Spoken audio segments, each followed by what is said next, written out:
We are a couple of park hoppers. And let's go ride Tron! Woo!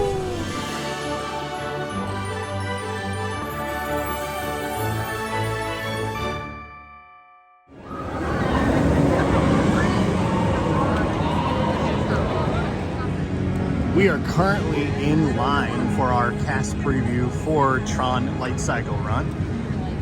The lighting is insane. It fits in aesthetically so beautifully with Space Mountain.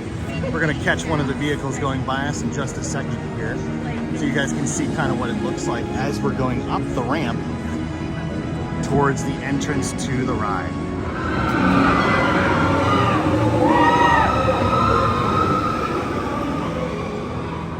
As you can see, TRON Lightcycle Run is right next to Space Mountain. Right there on the right is the old Space Mountain gift shop, which I have heard is going to be a new combo gift shop between Space Mountain and TRON. But Space Mountain is right there directly next to TRON Lightcycle Run. As I was saying, impeccable views of Space Mountain. We are literally right next door to Space Mountain as we enter into the main part of the cube.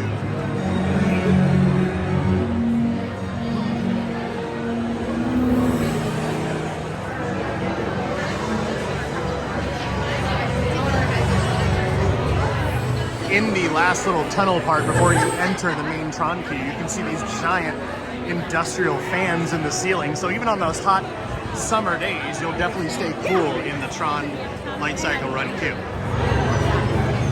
Problems. You should be free from motion sickness or other conditions that could So be it looks like aggravated by when this you're going into experience. this hallway, Expectant users should not you are entering the grid. prepare to be digitized into the world of TRON.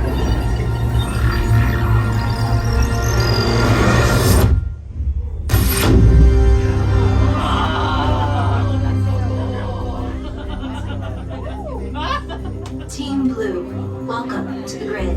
Proceed to gates. So we have been digitized into the world of TRON. And we're about to head into the launch area, but first we're gonna hit the lockers. So here's the launch area. We'll watch the launch real quick. And there they go. It's so beautifully illuminated. The neon blue really pops in the dark. And there is the track there.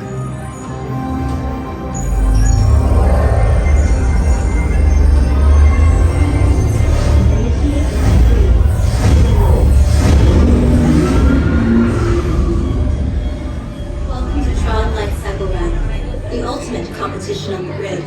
Before proceeding to the sync chamber, all members of Team Blue must prepare. All users must secure large items, including backpacks, purses, and hats, in the locker portal before entering the grid. Lockers are just ahead. All right, we are entering the locker room here. And we're gonna have to put all of our devices and everything in the locker, but we're gonna show you how everything works. All right, so let's see how these brand new lockers work. I'm gonna choose 335. Keep the tall lockers for the tall people. So when it blinks, it's ready to be opened. So there's a handle on the Oh, bottom. there's a handle. It's a little darker, so it's hard to see. There we go. Here we go. And then plenty of space for my backpack, a lounge fly, or a lot more. TRON Lightcycle Run is a thrilling, high-speed roller coaster type ride in the dark, making sharp turns with sudden drops and stops. For your safety, remain seated on your light cycle at all times. To win, every member of Team Blue must pass through 8 energy gates before their opponents. Stick together. It's your only hope for victory.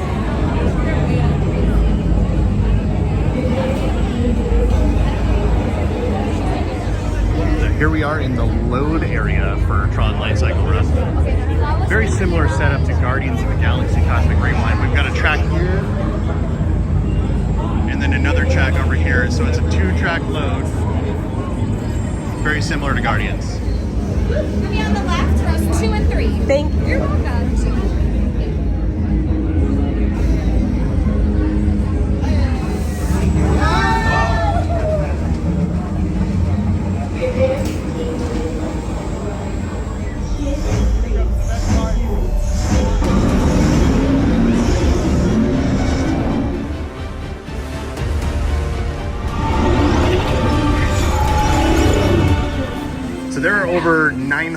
lockers in here. So if you happen to forget your number, there's a little screen here in the locker section where you select a language and then you present your magic band or your ticket to the scanner and it'll tell you exactly which locker number you're in. How cool is that?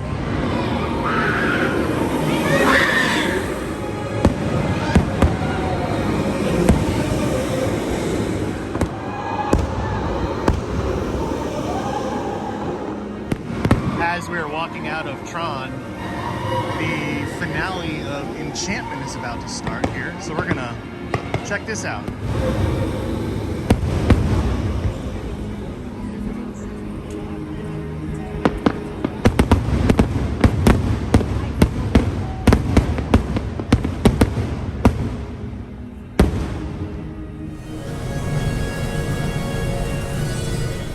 We are back in the car.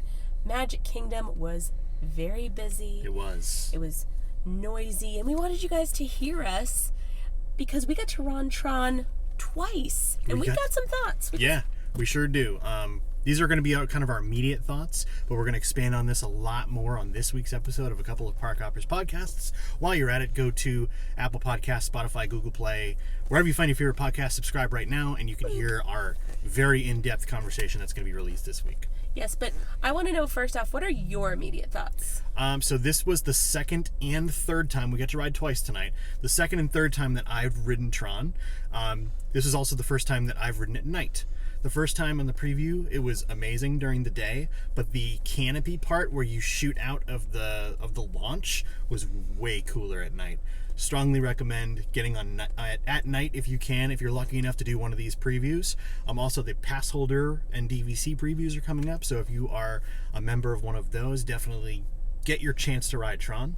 And then the second opinion I would have, kind of quickly, was I enjoyed the ride better the second and third time with me because I think my eyes adjusted a little bit better to the darkness because it was already dark. Sure. So going from daylight to darkness, it was like extra dark inside. That makes sense. But tonight I kind of saw things a lot better and they were more bright.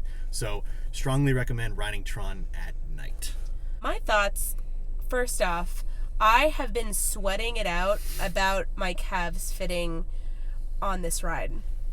I have never had an issue fitting on a ride. I've fit on every ride at Disney, I've fit on every ride at Universal, and I have nothing against if somebody has trouble fitting on a ride. Bodies are different. However, I've never had an issue. But as soon as I heard calves were involved, I knew I was in trouble. She never skips leg day. I never skip leg day. No, I've just always been short and, had calves. And so I will say that this ride was very uncomfortable for me. I would not call this ride necessarily body inclusive for people who have thicker calves. If you think you are going to have a issue on this ride, you probably will be a little bit uncomfortable or might be better sitting in the bucket seat. Now, the uncomfortability, kind of to elaborate on what she's talking about, Danny was able to get into the bike seat. Yes. With a little assistance from me. Yes. With a little bit of a push down on the back of the seat. But when I pushed it down, I could see, kind of an uncomfortable face. So she wasn't exactly super comfortable, but she was able to get on in case anybody is curious. Yes, I was able to get on twice, and it wasn't my upper body. It was literally just my calves. I needed a little bit of a tiny push. Yeah. I will say that I did not fit into the ride or the test seat. Yeah.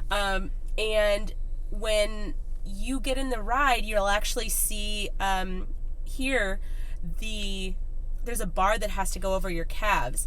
So with a little tiny extra push over, I was able to fit. It was, like I said, a little uncomfortable, but we're gonna go deeper into that later. But I did think it was a fun ride.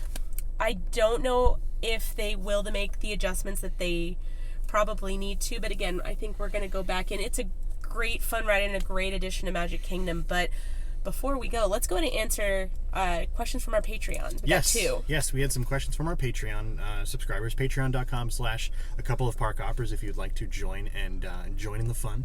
But Harrison asked us, Tron has been my favorite movie since Legacy came out, and I can't wait to ride this ride soon. I want to know how the pre-show is. What are your thoughts? There wasn't really a pre-show. It was kind of like an instructional video, and then ta-da of where the ride vehicles were. Yeah. Where they kind of brought you into the ride. It was very subtle. There was a room, and you guys saw in the video, where you get digitized into the world of Tron. It was a really cool reveal. It was almost like you went from like a screen to like a glass that you can't see through.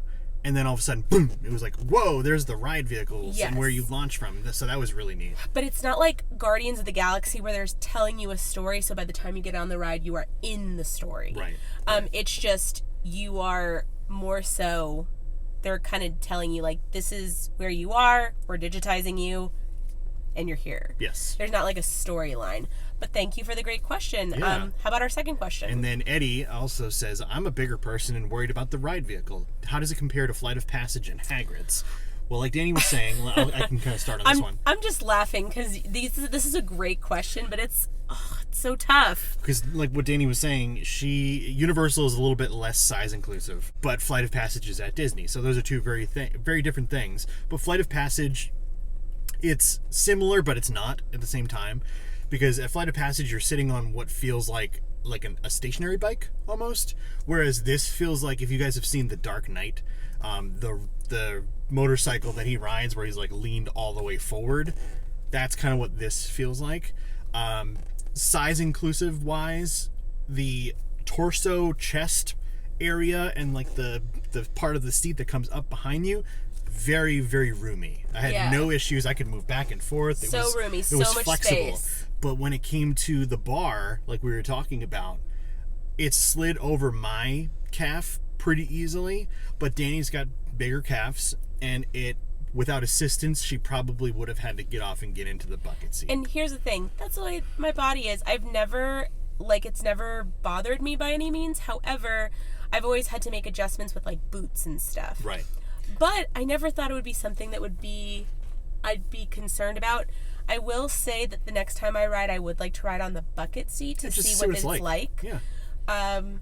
But I would say from anywhere that isn't your calves is very body inclusive. Right.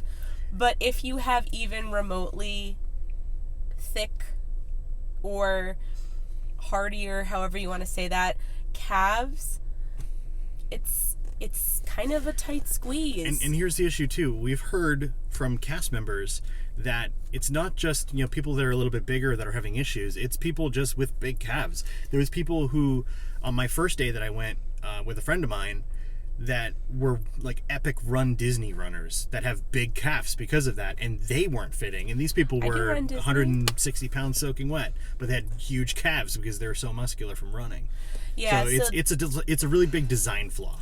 That's the biggest issue. It's a huge design flaw. I would just say that mentally prepare yourself, and not just Eddie who sent us this awesome question, but mentally prepare yourself that if your calves don't fit, you may have to sit in a different seat, and that's okay. Mm-hmm. But we're going to go more into this later. It is time for us to get home. We're so excited that we got to ride Tron. Make sure you keep an eye out for that episode, the episode we're going to be dropping, because we're going to have a lot of thoughts about our experience tonight, and we're going to give you every detail. But until next time, we'll see you around the parks.